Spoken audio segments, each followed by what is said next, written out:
Hey, what's going on, everybody? Thank you so much for joining me for today's video. So I've never really made a video like this, and yes, we're going to be talking about the dark side of the music industry. So why make this video? Why is it valuable to you guys? Well, I'm going to explain some of the potential dangers in the music business through my own personal experience, and then I'm going to basically educate you guys and help you guys to avoid some of these potential dangers that are out there in this scene, in this business, in this industry, okay? So in case you guys are unfamiliar with who I am and what I do, it's very nice to meet you. My name is Xander Raymond Charles. I'm a guitar player. I'm a solo artist. I write all my own original music.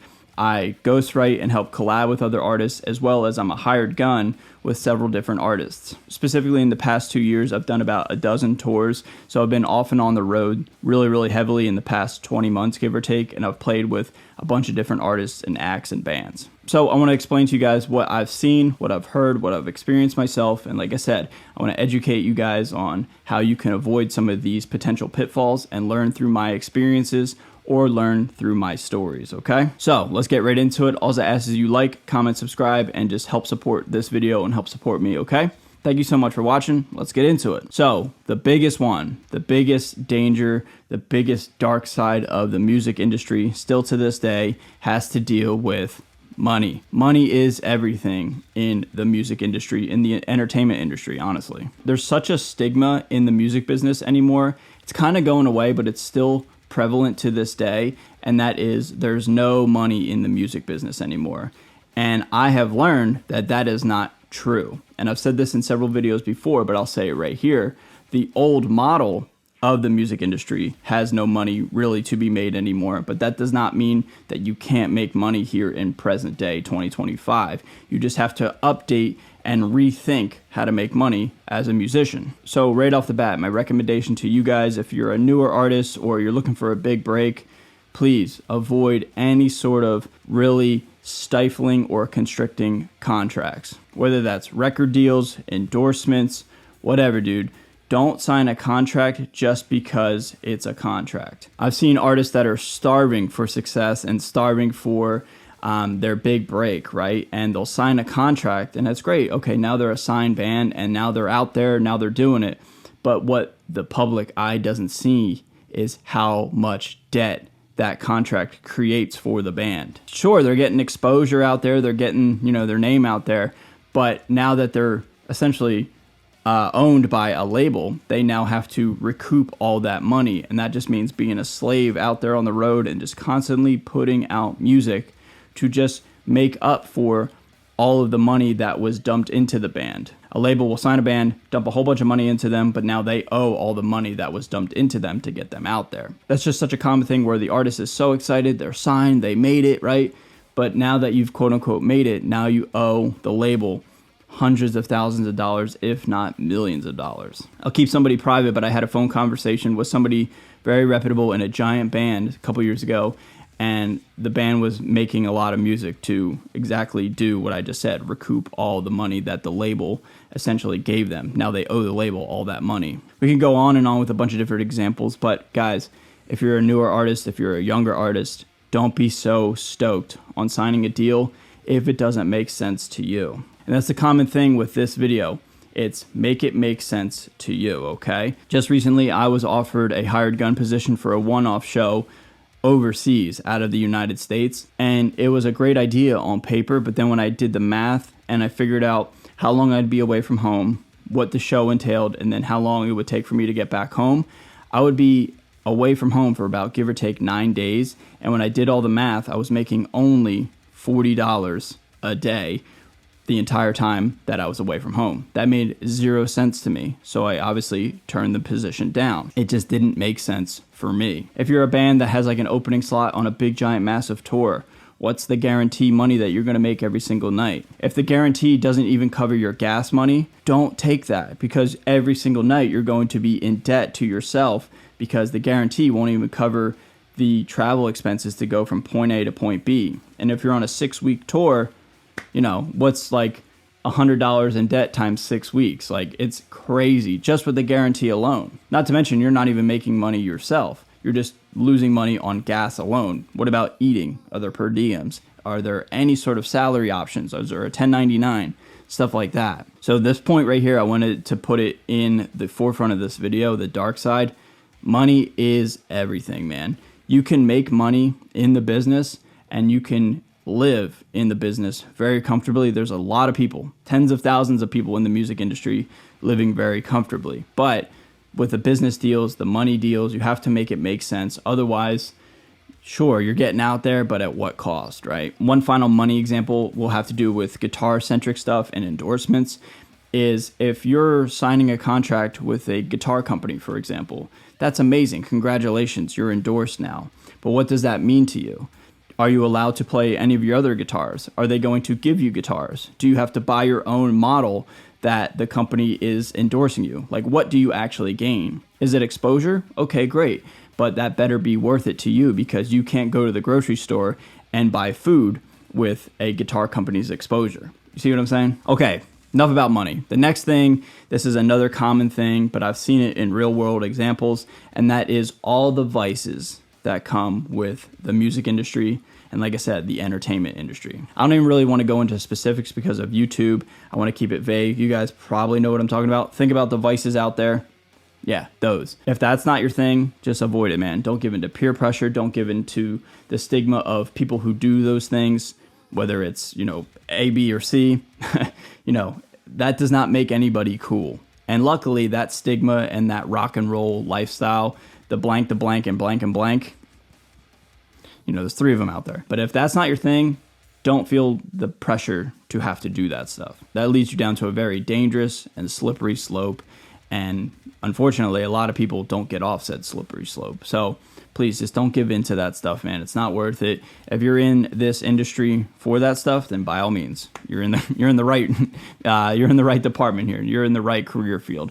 But if your goal is to be an artist and to be a successful musician, then please just avoid that stuff because that stuff does not help anybody. Another thing that's really dangerous in the music industry and one of the darker sides of things, it hasn't really been talked about until maybe around like 2020, 2021, and that is mental health. Mental health issues are a huge thing in the music industry. You see this all the time in the music industry, and I think it has to deal with creative people. I think there is some actual scientific facts about like creative people typically can be more predisposed to mental health issues. So you got to look after yourself and you got to look after the people around you because mental health is something we can't physically see. If somebody's physically ill or physically hurt, we can see that, we can address that. But mental health is a lot harder to see and pinpoint like somebody's suffering from mental health. Let me give you an example. Let's say you're an artist and you put out your music. What if everybody on the planet loves it? That could really mess with your mental health because now how do I top that? How do I meet that expectation of now everybody loves me? What am I going to do with all that? Oh no. Are they going to find out that I'm just a regular person like everybody else? What if my next release is not loved by everybody else? See how you can get on that merry-go-round? Or a more obvious example is you put out your art and now everybody hates it and everybody thinks it's terrible. That could totally mess with your self-esteem and your mental health. What I've learned personally, because I've had my ups and downs with YouTube and putting out music and just being away from home all the time, what I try to do is just keep it very much level-headed. I have a beautiful wife who loves me and supports me. She's my best friend. I'm very thankful to have her. I have a mother who loves me to death, who really supports me. She's great. So I really rely on the 2 closest people in my life, and that's really it. My family is very, very small, but I rely heavily on those people that are really, really close to me. Next one that's a huge thing is the physical health side of things. That can come from the vices that I kind of mentioned, but kept it vague, but also too, physical health when traveling and touring. I was getting sick all the time when I first started touring, and I don't know if my body got used to it or what, but like I had to really go out of my way to make sure my physical health was in check because I never get sick, knock on wood, at home. But as soon as I started touring all the time, I was sick all the time. Not to mention, I would have physical ailments all the time. Like my back would hurt, my hips would hurt, my neck would hurt. And that is something that you really have to be mindful of. So I personally train like I would train if I was going to, like a bodybuilding competition, or like I was going to run a marathon, or I was going to, be a professional athlete. Like I take my training very, very seriously for tour because I think it is very crucial for my physical health. and it's very crucial for my job and my persona on stage. I love being physical. I love being a show. People paid money. I want to give them a show. I'm very, very proud of that, and I take that very seriously. So with physical health, you got to take care of it, because we've seen a lot of big name artists have some ailments and some physical limitations from constantly touring and constantly being in the music industry, and some recover, but some don't. So you have to do your very best to take care of your body, take care of your physical health. You only got one body, one life, one chance.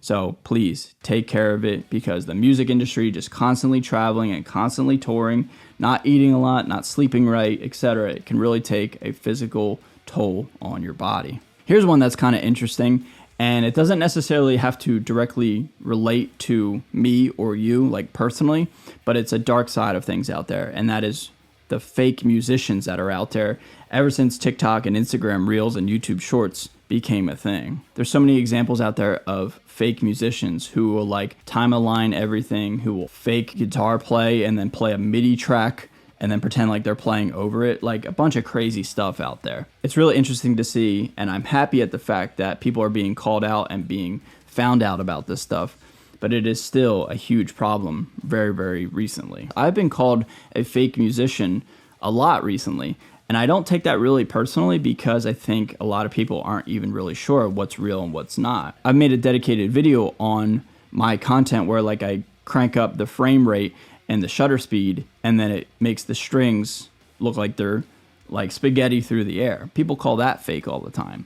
And I understand. I don't take that personally, but it makes sense, because the climate right now is people are really starting to not even understand what's real and what's fake. Anyway, it's just interesting how like the music industry is like doing the Milli Vanilli thing very, very heavily right now, where like we can't even really tell who's real and who's fake. And the last thing I'll talk about with one of the darker sides of the music industry is people are kind of shady and kind of sneaky.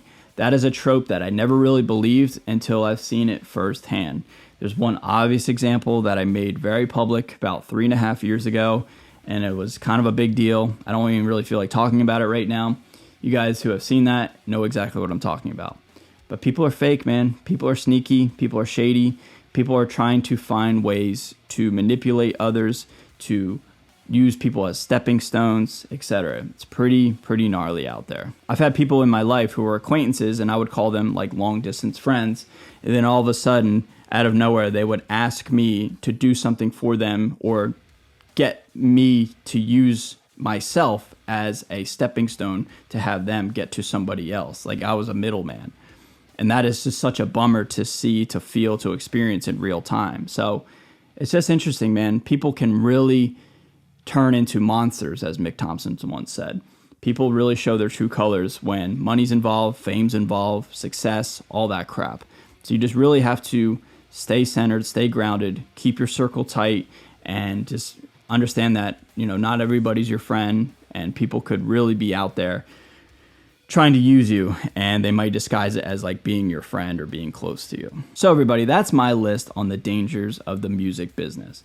So like I said in the beginning of this video, why is this valuable? To wrap it all up here. Well, I want to share my own experiences, but also too, I want to help educate you guys and shed light on some of the things that I've seen, I've heard, and I've witnessed. So take this video, do with it what you will, but if you can learn something from me in this video, stay grounded, stay centered, stay focused and motivated, and like I said several times in this video, make it make sense to you. We all have the ability to get to where we want to be in life, in this business, in this industry, but there's a lot of distractions and a lot of issues out there that can really trip people up and can get people in some hot water, I would say. All right, everybody, thank you so much for watching this video. What do you guys think of this video? Did you enjoy it? Did you not? Do you agree with me? Do you not? I'd love to hear from you guys down below in the comment section. I love you guys so much. Thank you guys so much for always tuning in and always supporting me. It means the world to me. I love you guys so much. And with that being said, everybody, I will see you guys in a video very, very soon. Later.